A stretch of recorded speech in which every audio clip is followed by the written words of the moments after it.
for non-entitlement entities in the state of Missouri for any information that you guys need on ARPA, as well as all of the pertinent application information for you guys. So if you look under the tab entitled For Any You Government Leaders, this is everything that you guys need to fill out and turn in to OA at arpa@oa.mo.gov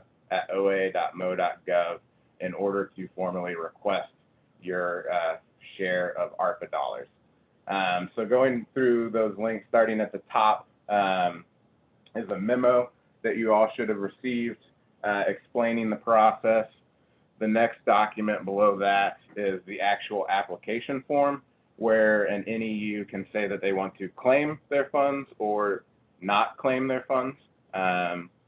Underneath of that is a checklist from U.S. Treasury of different information that you need to have collected. A lot of that information has been put onto the application form from OA.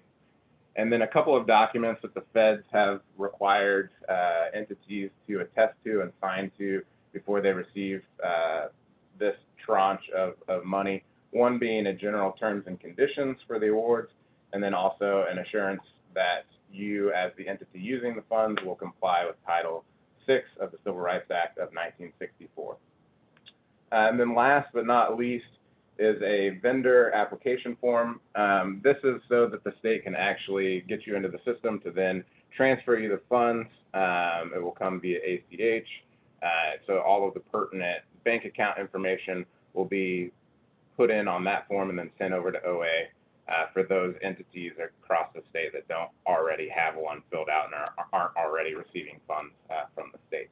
So that is real quickly kind of the application information that is on the website that you guys will need to fill out and send in to arpa@oa.mo.gov.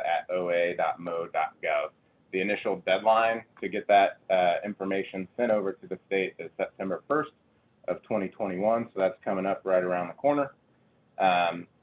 With that, Stacy, did I miss anything that you would like to fill in there? No, I think great opening, and I really appreciate, first off, I want to thank the Treasurer's Office for being supportive. We, in accounting, we haven't gotten any extra staff to work with you guys, so greatly appreciate the Treasurer's Office assisting us with standing up this website, communication, greatly appreciate the Municipal League as well. So just a few things, just trying to level set just a little bit. I am a keep it simple person. I'm not going to ask you for anything that we don't absolutely need. And so we are trying really, really hard to keep this as simple as possible and yet check all the boxes that the federal U.S. Treasury is requiring us to do. So having said that, if you ever have any questions, Brandon is an outstanding resource, but I do have a team of people that are monitoring that email address, that arpa@oa.mo.gov, and we will respond as quickly as we can to you. Although please give us a little bit of leeway because, like I said, we didn't get any additional staff to do this. Just a few things. The terms and conditions document, that is a U.S. Treasury requirement. You'll get the opportunity to send that to U.S. Treasury in the future. And we are requesting that all the pages be sent to us as well, because we'll get the opportunity to send it to U.S. Treasury in the future as well. So please attach all of the pages of that form when you send it in to us. Also, the compliance with the Civil Rights Act as well, all the pages, please attach all of those and send it in to us. If you have challenges sending it into the email, such as slow internet, challenges with technology, not a problem. You can always snail mail it to us. We will take it anyway. And snail mail is totally fine. We can handle that just as easily as we can handle those email documents. A couple things that we're seeing coming in. So there's been a little bit of confusion on the application. When we're asking for a tax ID, we are asking for the federal tax ID, not the state tax ID.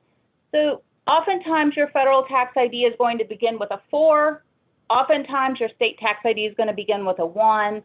That's not consistent for every single entity, but hopefully that'll help you out just a little bit.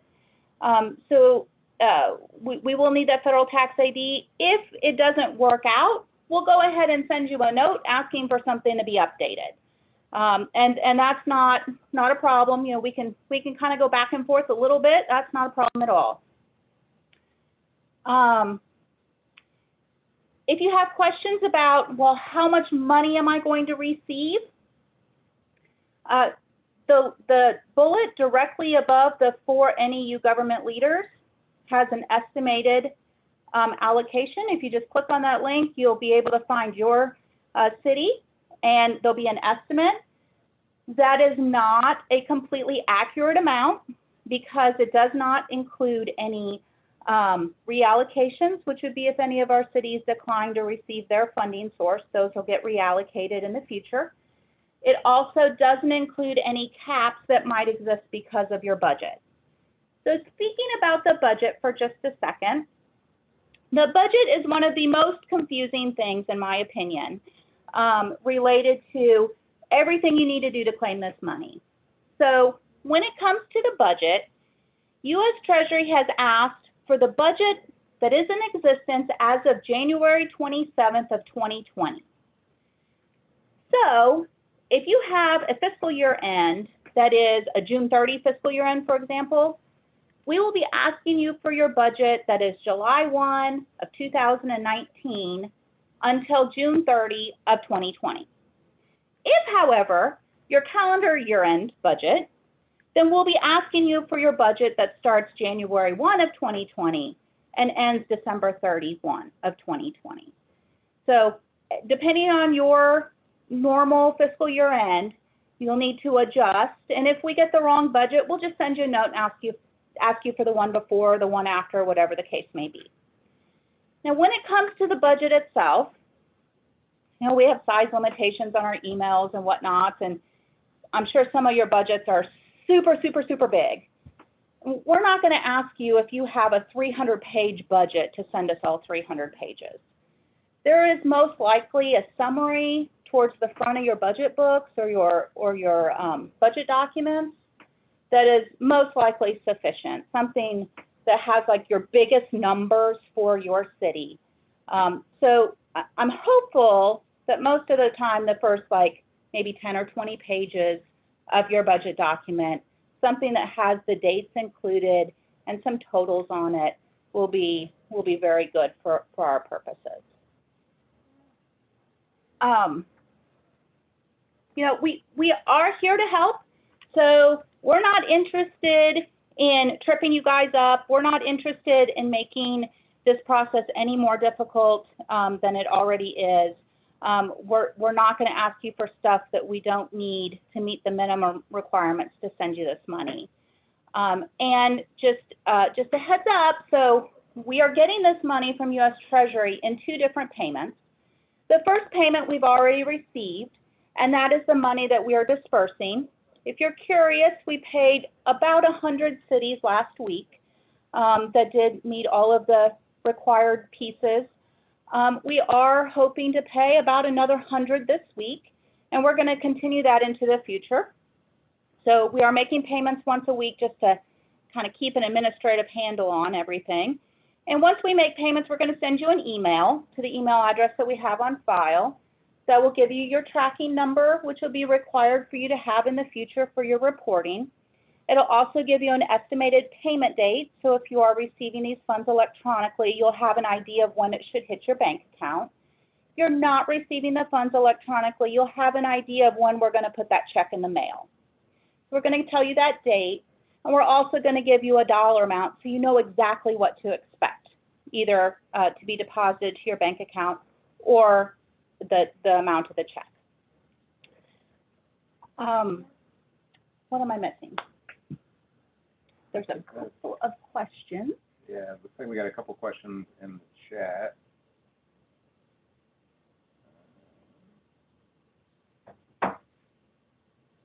So the first question looks like, so am I correct? We'll fill out the paperwork and work through the checklist memo and send this information to ARPA at oa.mo.gov. That is correct. Will the forms have areas to sign? Yeah, all the forms that need a signature are very clear where it says they need a signature and where you should sign. And then as far as the website, as Stuart showed, you can get to it through the Municipal League website, or you can go directly to treasure.mo.gov/COVID. That is where you will find all of the application information, as well as we receive guidance and FAQs from the feds on eligible uses of the funds, we will be posting that information on that website as well to provide you with kind of a one-stop shop of information where you're not having to go to 300 different websites to keep up to date on guidance or anything like that.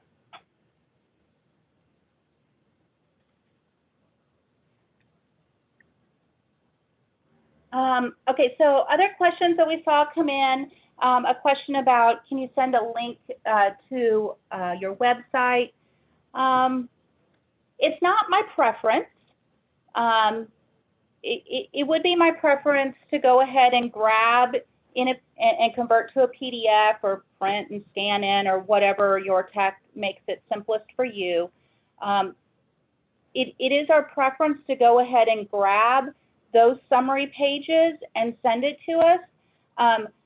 While I wish I could handle links from every city, we are a bit challenged with the volume and these tight turnarounds to get everybody paid. So if you can give us those pertinent pieces, I would really, really appreciate it. So there's also been a question about how you'll be communicated that a payment is coming. Once a week, we in accounting are grabbing every city that has met all the requirements, double checking to make sure everything's good. And once we approve the payments in the accounting system, as soon as we do that, then we are going to send you an email. That email will come to the email that we have on file for you, and you'll be able to get that pertinent information, estimated time when you're going to get paid, the amount that you're going to get paid, and also your tracking number, which you'll need in the future for your reporting purposes to the federal government.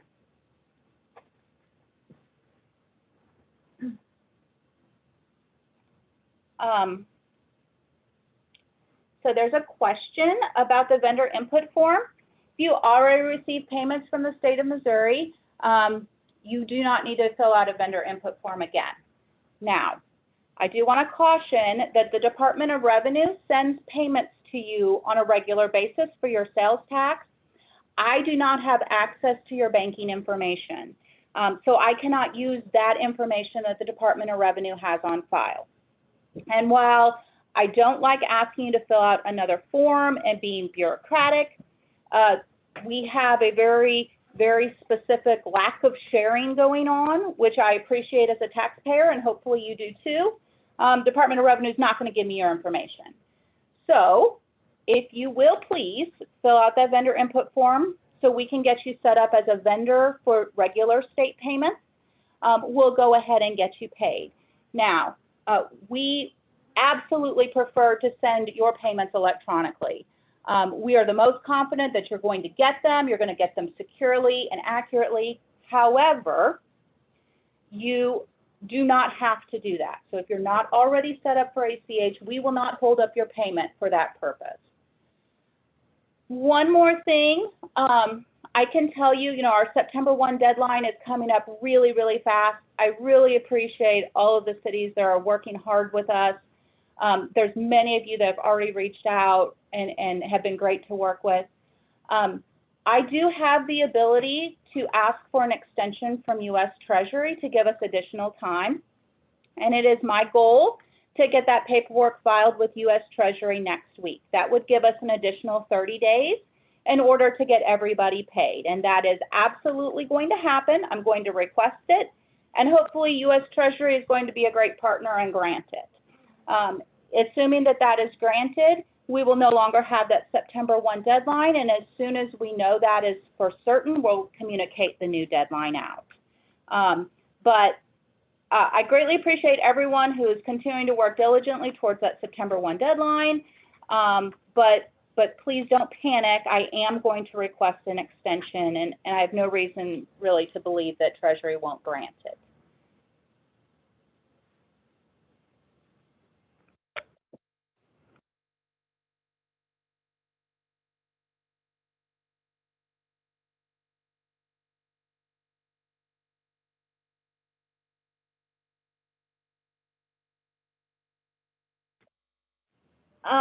So there's another question that's come in about a bank account specifically for these funds. My expectation is that this is related to trying to segregate this money, which, by the way, I completely support. I think it makes a lot of sense if you have a separate bank account to put this money in, so it is not commingled and you don't have to deal with an auditor in the future with a commingling kind of question. So there was a question about what if we don't have a bank account ready just quite yet. You're going to get a paper check in that instance, and you can just hold the check until you get your account all squared away and then deposit it. These checks will be good for quite some time, although we do definitely recommend that the checks get deposited as quickly as possible.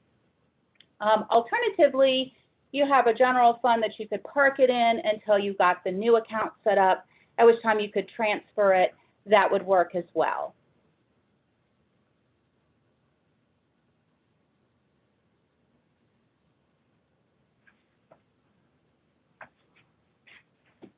All right, I think that's all the questions. Oh, hold on.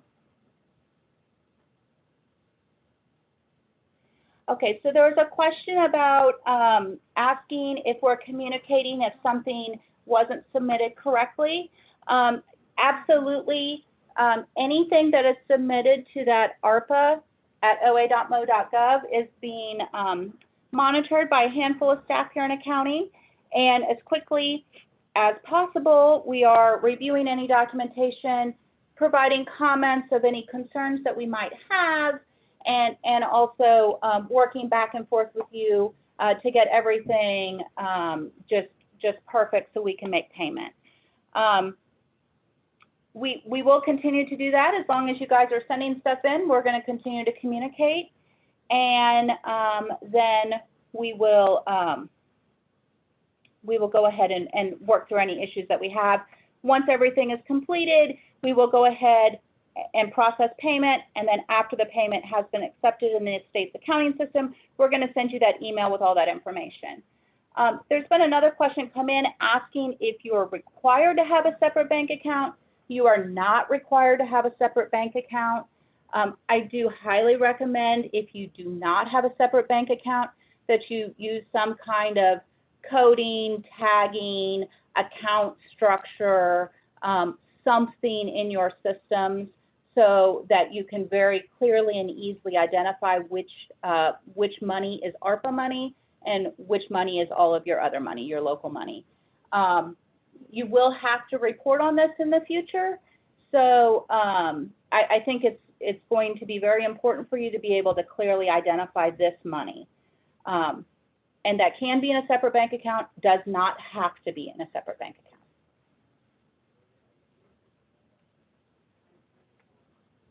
So that's, oh. Okay, can it earn interest? Absolutely, it can earn interest. And the great thing with ARPA money is that you get to keep the interest and use it on whatever you want to use it on. So this is different than previous federal funding with the CARES Act, the COVID response money that's been coming. Generally, when you earned interest, you had to use it on the same programs. And with this ARPA money, you do not have to spend it on those same programs. So, for example, you could earn interest and dump it into your general fund and use it just as you would any other tax money.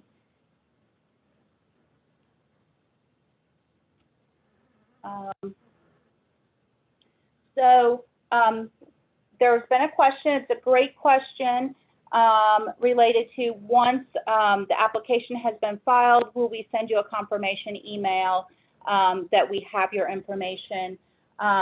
We are not currently doing that. I mentioned at the beginning of our chat, we didn't get any additional staff, and we are challenged just a little bit to work with 900 different cities in this very short time. So while I would love to do that, we can't handle it from an administrative perspective. If there's a concern with any of your information, we will continue to reach back out to you asking for something different. And if it seems like you've hit a black hole and you just haven't heard from us, most likely the next thing you're going to get is about a week out. You're going to hear a note that we have processed payment. This is the date you can expect the money. This is what you can expect, and here's your ID number. So if it gets to a point where you haven't heard from us, that's probably a very, very good thing. If you would wait about a week, because we are processing payments once a week. If you wait about a week and you didn't get that email and you haven't heard from us, more than welcome to ping that email box and we'll look it up and tell you what's going on with it. Assuming we get an extension and we get a bunch of payments out, we may be able to do something different in the future, but right now we just don't have capacity.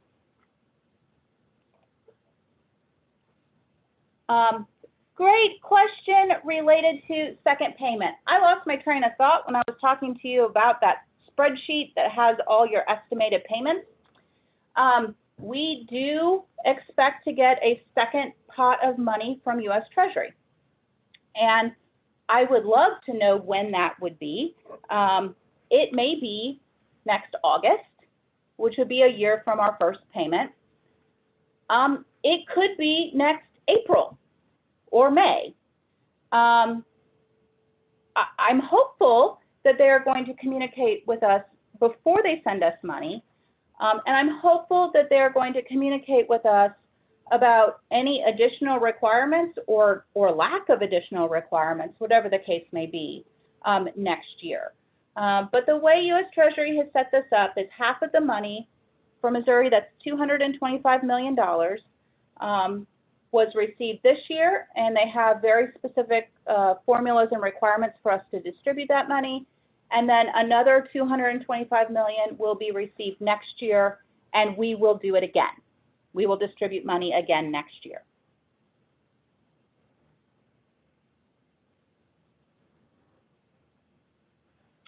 So there was a question about if a vendor input form needs to be set up for the specific ARPA account, and then, or if it can just go into the main account and transfer in the future. My preference is it just goes into your main account and you transfer in the future.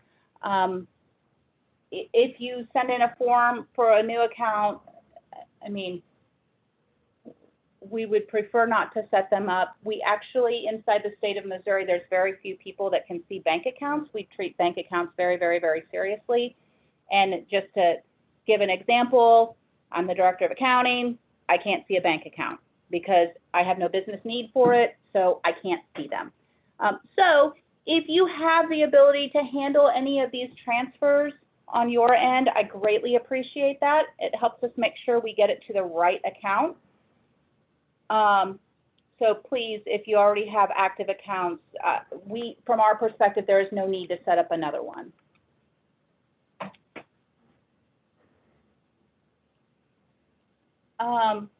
There's a question about investing money until the city decides how to spend. Definitely suggest investing the ARPA money in the same way that you invest the other funds, the other city funds.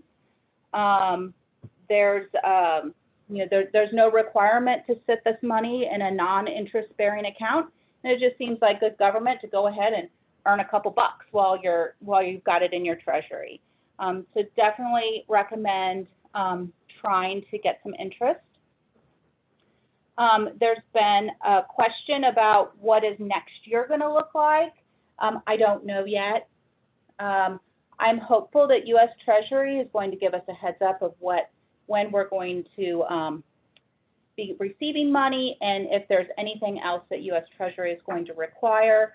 The only thing I can promise is that if it's not required, I'm not going to ask you for it because, again, don't want to put additional burdens on, want to keep this process just as simple as possible, keep everything to the bare minimum as far as requirements.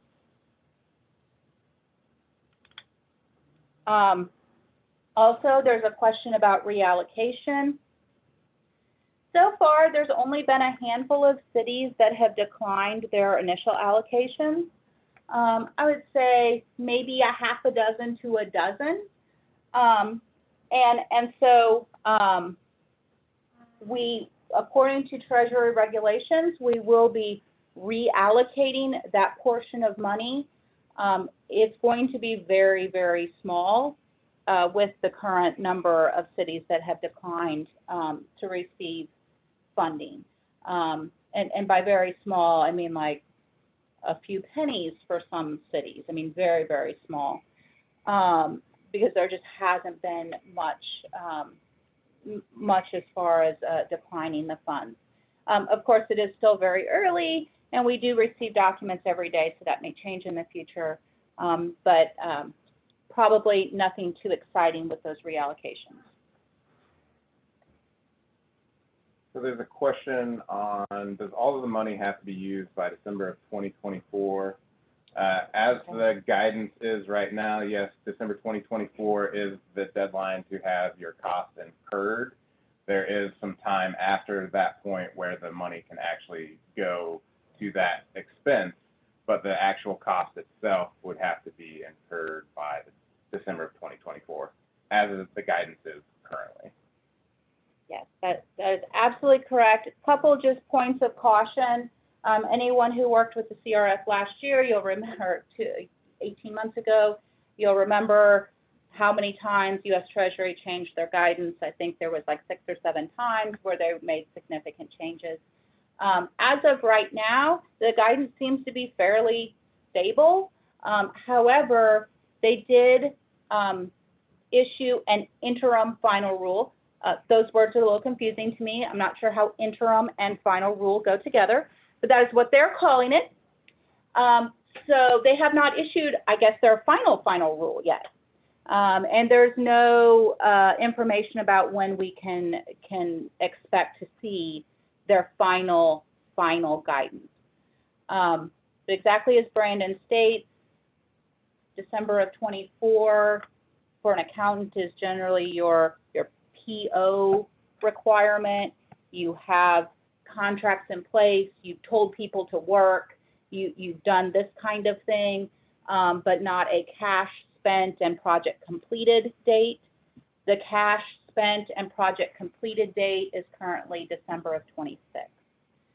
But again, all of this stuff is interim final rule, so please be a little bit cautious in your planning. One other question on, can the funds be put in an interest-bearing account? Yes, they can. And there's a question on, can funds be used on multiple projects as long as the project meets the parameters? Yeah, you can use this money for anything that is an eligible cost under the guidance issued by U.S. Treasury, which is still not in a final state. There was, as Stacy was saying, interim final rules. There was a public comment period on those rules that ended on July 16th. U.S. Treasury baked into those rules a lot of questions, so it looked like they were actively inquiring of the people that were going to be using the money on what terms should actually be. So we expect sometime, surely in the not too distant future, to have what I would assume is the final rule.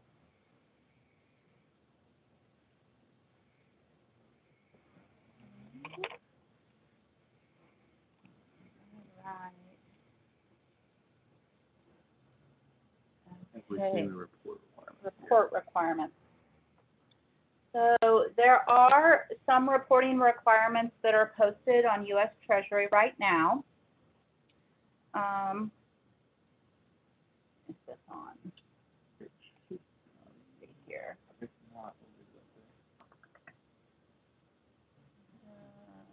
We are, oh, I can't scroll over there. I can scroll over here though. sorry, we are actually actively on the website right this minute to see if we can tell you exactly where to go. Okay, and so it is not, there is not a link on the Treasurer's website, but Brandon's making a note right now to add the link to the Treasurer's website under the non-entitlement unit heading, so you have all of the information in one spot. But just recently, Treasury did put out a compliance and reporting guideline. That compliance and reporting guideline is primarily directed at the state or the counties, not really directed at you guys just yet. There is, here it is right down here. We're going to update the website to give some additional information on the reporting stuff that's out there right now.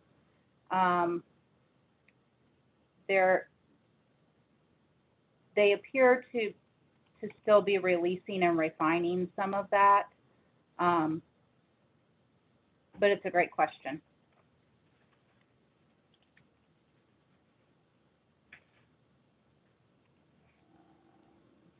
And this is Stuart with MML. I mean, when we get further along with the reporting requirements, that's definitely in our plan to do another webinar just on the reporting requirements.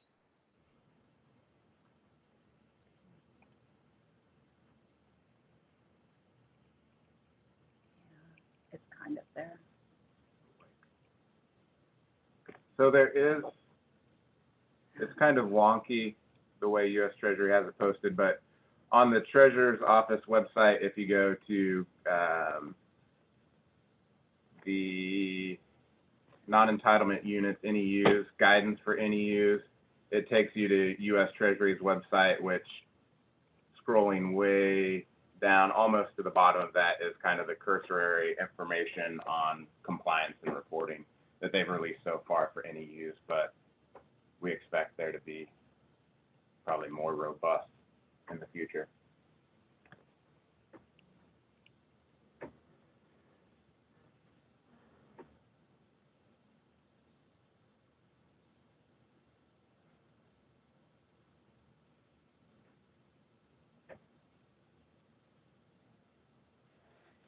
So there's a specific question about a reporting requirement. So the question was, if by September 1, the city has not determined what projects will the funds will be used for, what is the content of the October 1 reporting requirement? That's a really good question. We at the state, you know, we've got some ARPA money as well, and we have a reporting requirement coming up as well. And we have not made decisions yet either. We have not spent any of this ARPA money yet. There's a lot of discussion going on, but that we're not there yet. We still have coronavirus relief fund money that we're spending. And so it's not, we don't have to spend this money just yet. We're trying to do the best we can with it. I can't give you specifics. I can tell you that I get to be the one to file that report for the state. So be working on it very soon. My expectation is that it will be things like, we've received this amount of money, any of the requirements that they have related to funding and timing and files or whatever they happen to have in there that's the required packet. And then what I anticipate saying is we have spent $0 and we are currently in the planning stage of how best to utilize this money to support our citizens. That doesn't answer your question, I don't believe, but that's where my head is at the moment on how I anticipate reporting on behalf of the state. And depending on what the templates actually look like and what the requirements actually look like and where you are in your planning, I think something along those lines makes sense.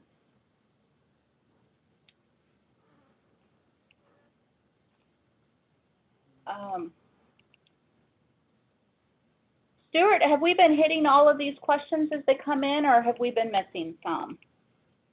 No, I think this is great. Really appreciate you guys. Boy, what's at least 20 questions answered. I think that's fabulous. But yeah, I mean, I guess, you know, but folks, Okay. yeah, I think, you know, they've had an opportunity if, you know, give them a last chance here, but boy, I really think you guys really appreciate you guys. Yeah, and it's Stuart, or Emily, if you guys get any questions, you know, that come in after this call, don't hesitate to send them our way. Stacy was pointing to me, so you can send them to me, and then I'll send them to Stacy. Yeah. Well, okay. Well, again, thank you guys so much. We really do appreciate you being with us today for our members. Really appreciate it. There was a question that came in from Scott on whether there was a list of cities who were already vendors in one of the newsletters. I think it was the reverse. I think it was entities that did not have a vendor registration with the state that MML sent out in their newsletter. Do we want to? Yeah. We'll send a new one of the ones that don't have a vendor registration over to Stuart for probably a future use in a newsletter on that question. That'd be great. Yeah. Okay. Well, thank you again, guys. Yeah. Really appreciate it. Outstanding. So I really appreciate everyone who took the time to join us today. Hopefully we've been able to help you. Hopefully, if nothing else, you take away that we're not trying to make it difficult and we're not trying to do anything that's not the bare minimum necessity. We want to get you this money so you can help your communities. And we are going to keep communicating to the best of our ability and to the time that we have. And like I said, next week, I'm going to file the extension to hopefully give us some more time to get you guys this money. I just really appreciate all your time and effort and your patience working through this with us. And I just hope we can get you this money soon and put it to use. Yeah, and this webinar is being recorded and it will be posted to the league website, available to rewatch in a day or two. So, thanks again, guys. Thank you. Thank you. Thanks. Everybody have a good day.